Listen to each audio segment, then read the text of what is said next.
the Creator himself.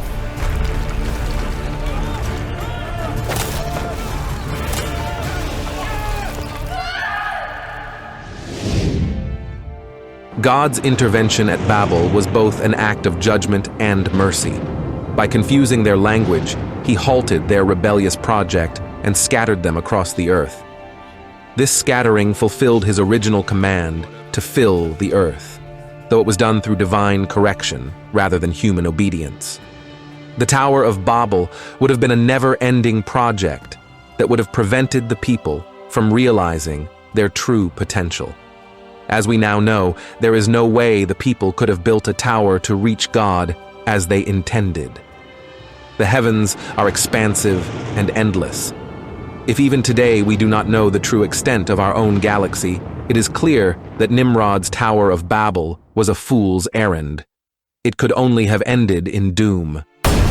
Nimrod's story and the Tower of Babel teach us about the dangers of pride and the limits of human ambition. They remind us that our achievements, no matter how grand, must be in accordance with God's will. When we pursue greatness without considering his plans, we risk not only failure, but also his corrective intervention. The Tower of Babel was not just an architectural endeavor, but a symbol of human pride and ambition. Genesis 11 verses 1-4 tells us, "Now the whole world had one language and a common speech. As people moved eastward, they found a plain in Shinar and settled there. They said to each other, 'Come, let us make bricks and bake them thoroughly.' They used brick instead of stone and tar for mortar. Then they said, 'Come, let us build ourselves a city with a tower that reaches to the heavens, so that we may make a name for ourselves. Otherwise, we will be scattered over the face of the whole earth.' The tower was intended to reach the heavens, a testament to human ingenuity and determination. The people wanted to make a name for themselves, ensuring their legacy would be remembered. The use of baked bricks and tar for mortar signifies their technological advancement and ability to work collectively towards a grand objective. However, God saw the potential danger in this unchecked human ambition. By confusing their language, he disrupted their ability to collaborate, thereby halting the construction of the tower. This act of divine intervention emphasized that human ambition must align with divine will, and that there are limits to what humanity can achieve on its own. With their language confused, the people could no longer understand one another. This led to confusion and chaos, causing them to abandon the project and scatter across the earth. Genesis 11 verses 8-9 states, "So the Lord scattered them from there over all the earth, and they stopped building the city. That is why it was called Babel, because there the Lord confused the language of the whole world. From there the Lord scattered them over the face of the whole earth."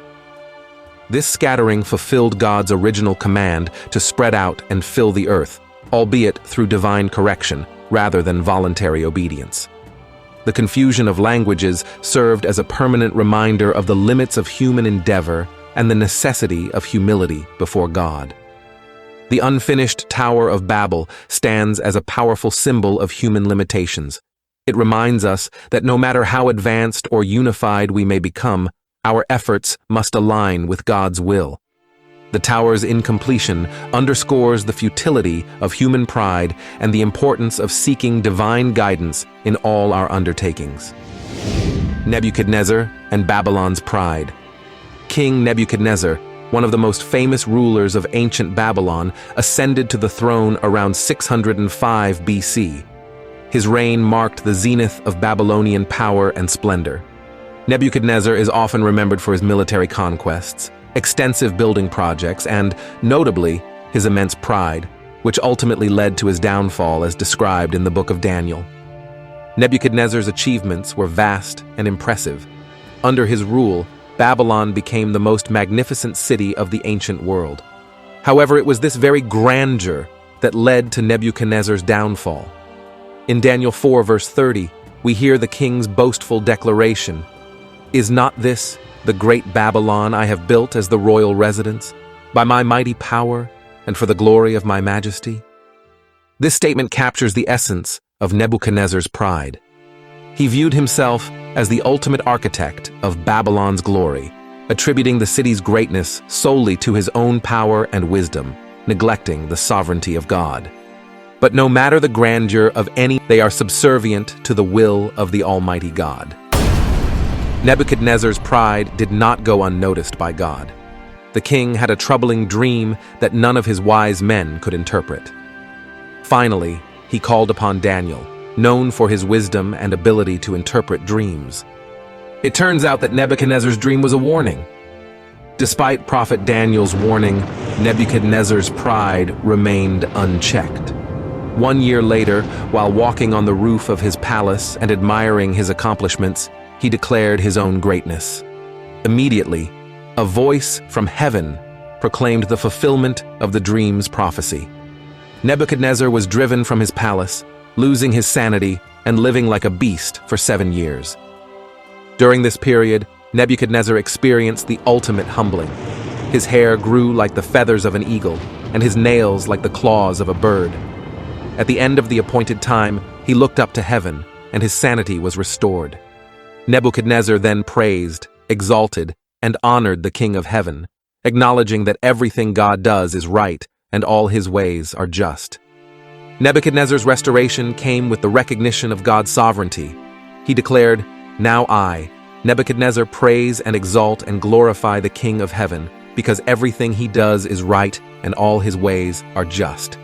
And those who walk in pride, he is able to humble." Daniel 4, verse 37. Throughout the Bible, Babylon is more than just a city. It is a symbol of human rebellion, pride, and the pursuit of power apart from God. From Genesis to Revelation, Babylon represents the epitome of human ambition and defiance against divine authority. In the Old Testament, Babylon is often associated with oppression and idolatry. The city becomes synonymous with the enemies of God's people, standing in stark contrast to Jerusalem, the city of God. It becomes a metaphor for the ultimate defeat of evil and the triumph of God's kingdom. The book of Revelation provides a vivid depiction of Babylon as a spiritual entity representing the corrupt world system opposed to God.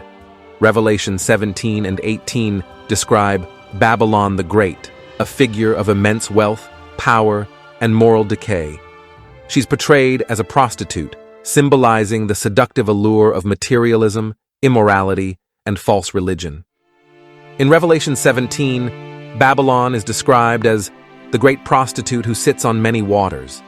She is arrayed in purple and scarlet, adorned with gold and precious stones, holding a golden cup filled with abominations. This imagery highlights the opulence and moral corruption of the world system she represents. Babylon's story remains highly relevant today as it mirrors contemporary issues of pride, materialism, and moral decay. The world still grapples with the allure of power, wealth, and self-reliance, often at the expense of spiritual and moral integrity. The rise and fall of Babylon serve as a timeless reminder that no human achievement, no matter how grand, can stand against God's ultimate authority. In our own lives, we must constantly evaluate whether our ambitions and actions align with God's will, or if we are building our own Tower of Babel. The stories of Nimrod and Nebuchadnezzar illustrate the perils of pride. Nimrod's attempt to build a tower to the heavens, Nebuchadnezzar's boastful declaration of his accomplishments led to divine judgment. We are reminded that our strength and wisdom are limited, and we must seek God's guidance in all things. Thank you for watching. Please subscribe to this channel, like and share this video.